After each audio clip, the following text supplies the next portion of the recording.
Hi class, how are you today? Really? Prove it.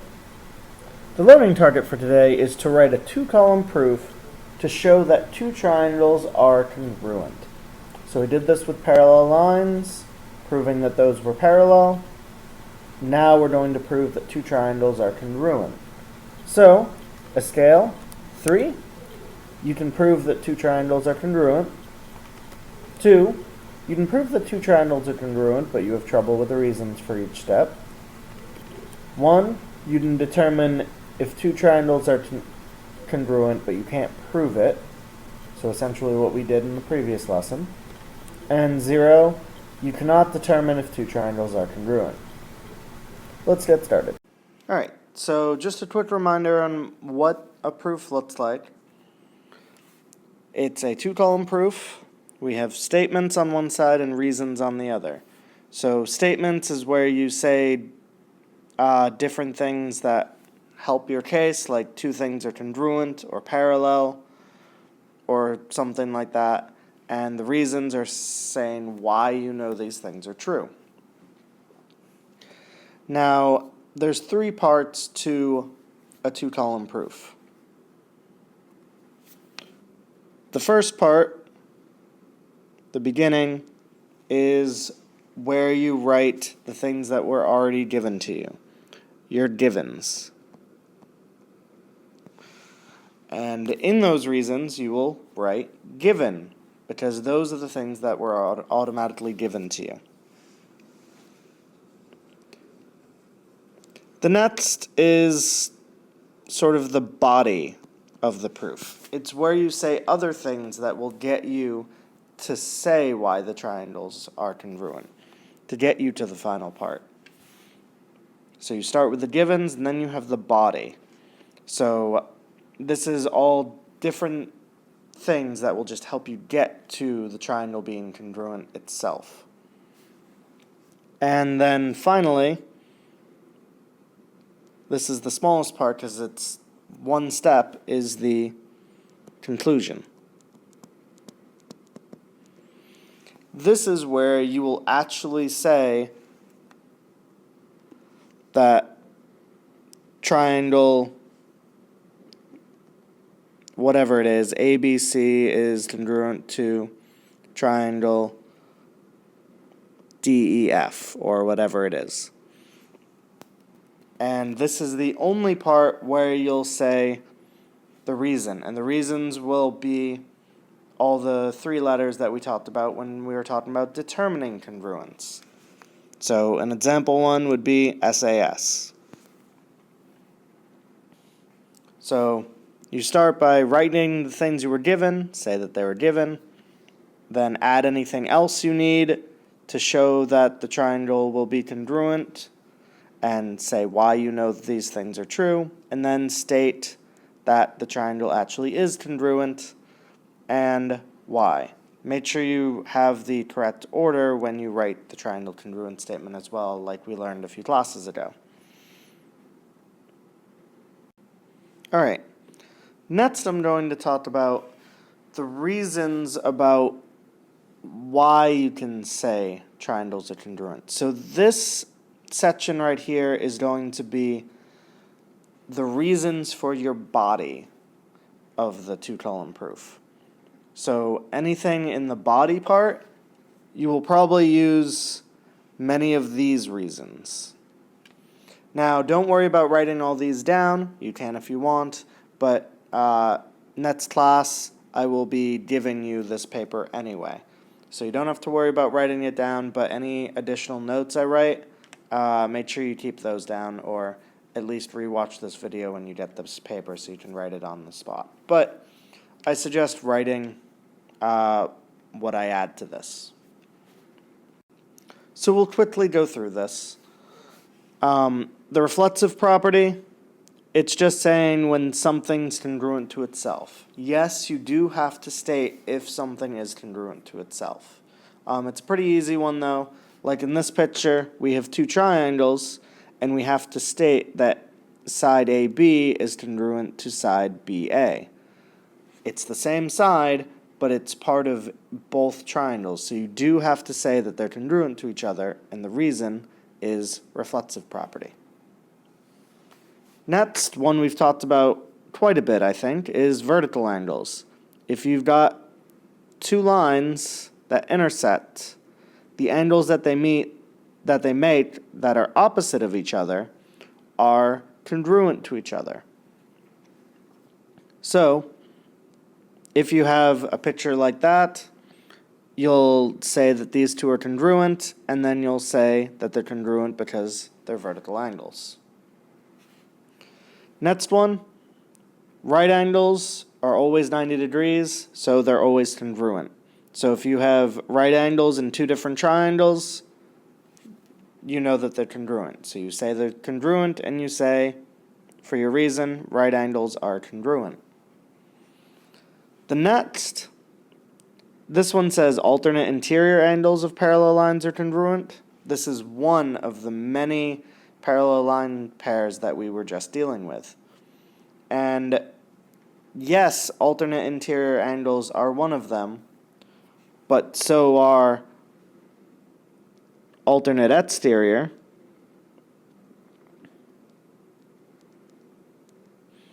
and corresponding. Those are also congruent, so you can also use those. Next, definition of a segment bisector. So if in the givens, they say that, like in this case,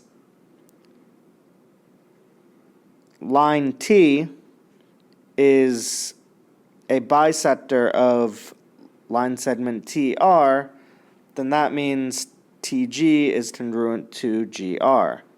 And so you would say TG is congruent to GR, and the reason would be definition of a segment bisector.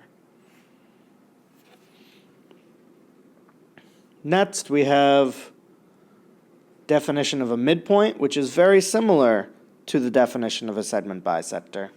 It's just, it's a midpoint instead of a bisector.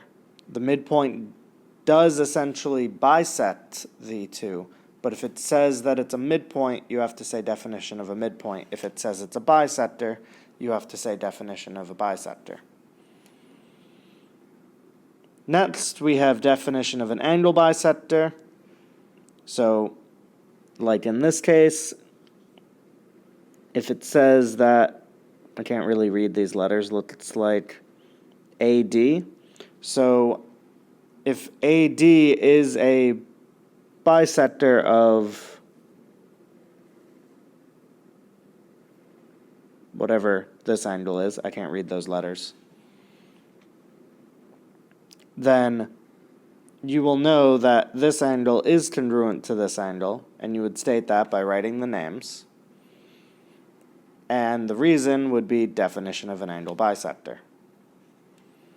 Definition of a perpendicular bisector, we probably won't really use at all because it sort of combines two. It combines segment bisector and it combines that right angles are congruent. So pretty much I suggest using right angles are congruent and segment bisector instead of just saying perpendicular bisector. And finally, third angle theorem. If you know that two of the angles are congruent, then you know that the third angle is automatically congruent, and that's known as the third angle theorem.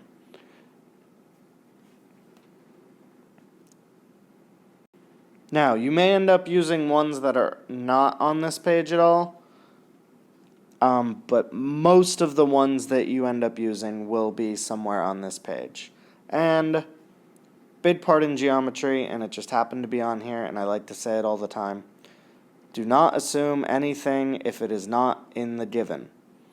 So, just because something looks like it's a right angle, if it's not a right angle, you can't say it's a right angle, or anything like that. If a drawing looks like something's true, if it's not told to you, don't assume it. Alright, let's start with an actual proof. Alright, so let's start with this. So we have a triangle here, and actually, technically of 1, 2, 3 triangles. The 2 small triangles and the big one. Although they want you to prove that ABD, the first small one, is congruent to ACD, the second small one. So we want to prove that this triangle is congruent to this one.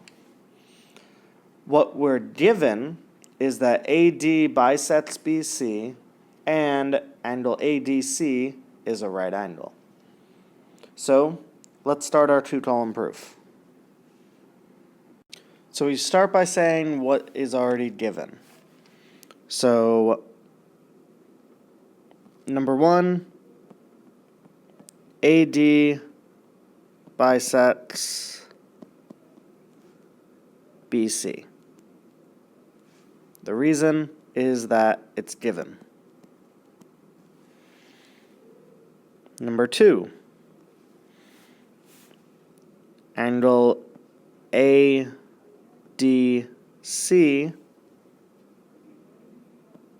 is a right angle. And I'll just say is right to abbreviate, but is a right angle. And that is also given.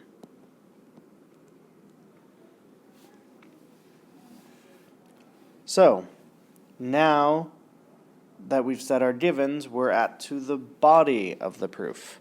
So our third thing is to pick something that will allow us to get to saying that the triangle is congruent.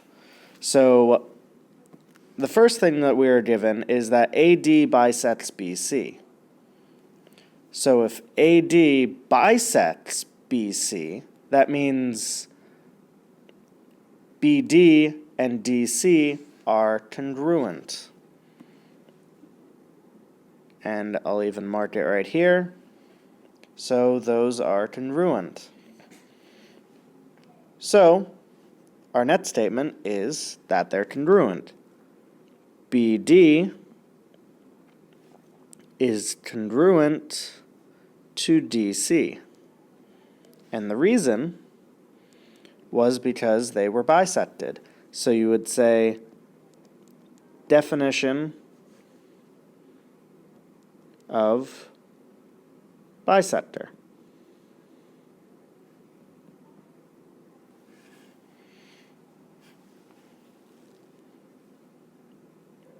The next statement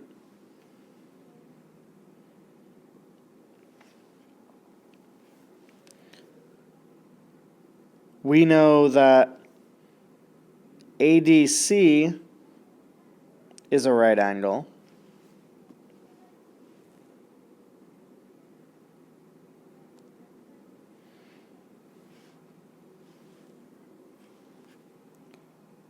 That means that ADB is also a right angle, meaning that they're congruent. So you would say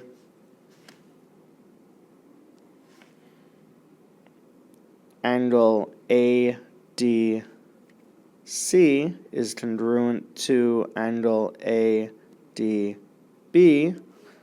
and the reason right angles are congruent. That's a quick shorthand to say angles.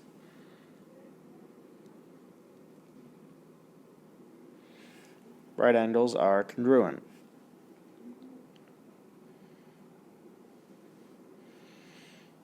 Now, so we've got a set of sides congruent, we have a set of angles congruent, we need one more thing to be congruent.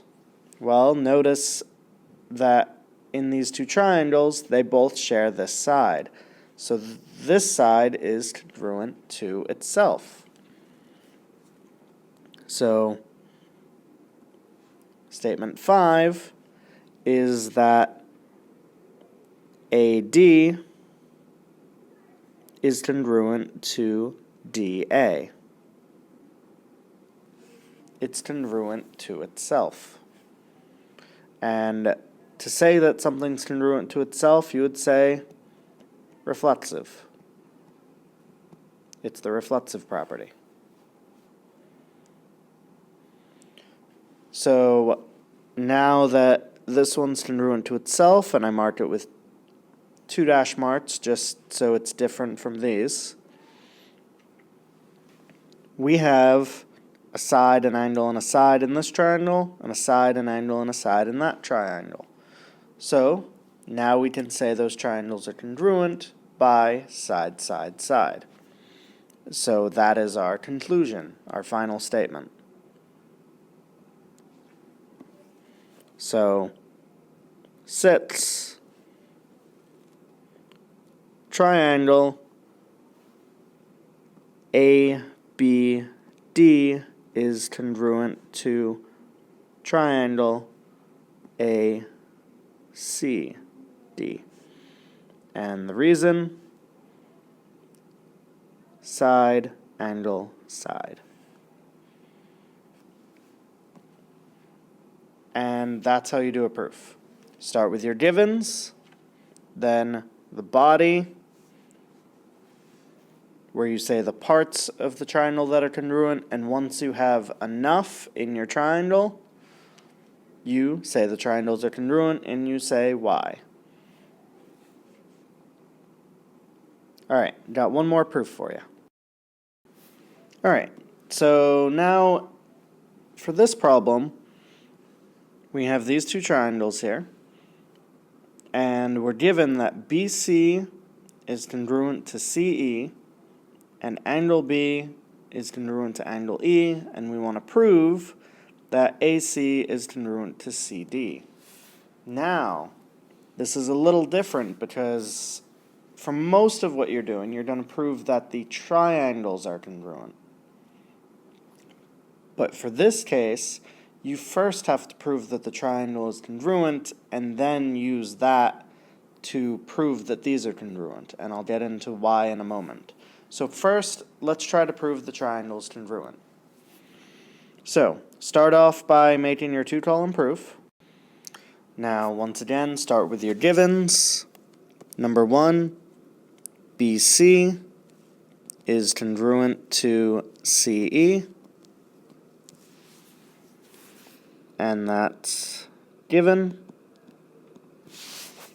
And number 2, angle B is congruent to angle E, and that is given. And it's always helpful to make marks on your triangle so you can visually see what's going on. So BC congruent to CE, angle B congruent to angle E. Now, we have an angle and a side, an angle and a side. So all we need is one more thing, either a side or an angle. Notice here, these are vertical angles. They're created by these two lines intersecting. Vertical angles are congruent. So, you just say that these two angles are congruent. So, angle ACB, remember you have to say it with all 3 letters because angle C could be a bunch of different angles,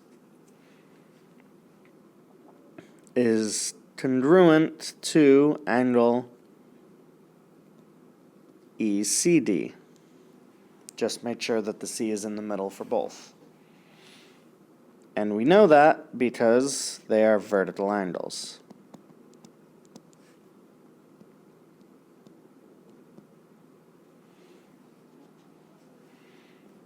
So, we marked it on our triangle that those two are congruent.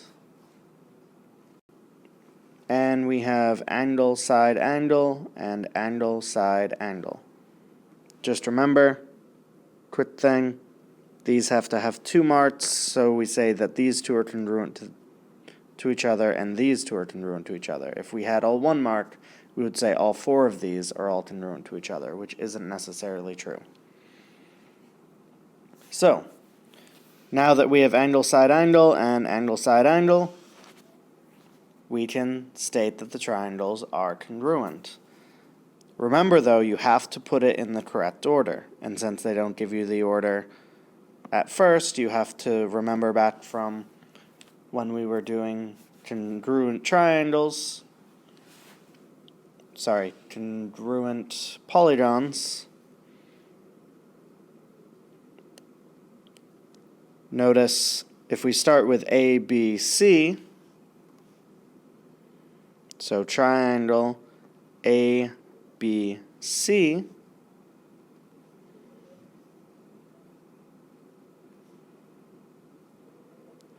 we get triangle, so we said A, B, C, so no mark, 1 mark, 2 marks, have to do the same thing. No mark, 1 mark, 2 marks. So D, E, C. D, E, C. And we know that because of angle, side, angle.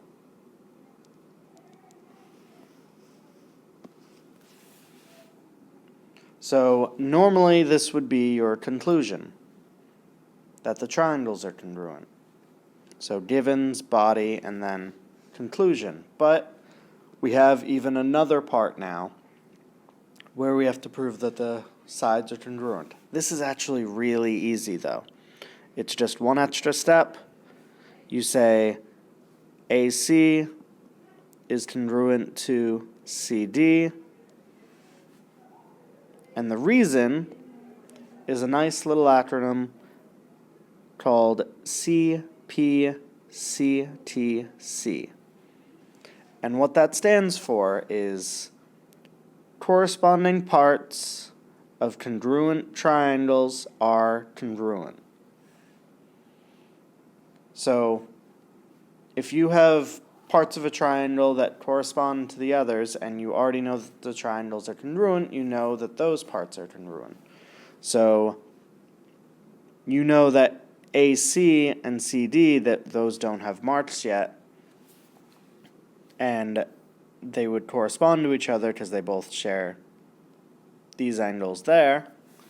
So these two are congruent. You can also say that about A and D. Those two correspond to each other as well, so those could be congruent. Although you don't need to state that because you only needed to prove this. But once you prove that triangles are congruent, you can prove that any of the corresponding parts are congruent to each other. Alright, so now time for the sponge. I want you to write a 2-column proof to show that the two triangles are congruent. And I give you that side AB is congruent to side AD, and AC bisects BAD. And I want you to prove that triangle ABC is congruent to triangle ADC. So write a 2-column proof, make sure you have all the statements and reasons. That's it for the lesson. Once again, please make sure to take a picture of your notes, all of them, including the sponge, submit them all to your backpack, and have a good night.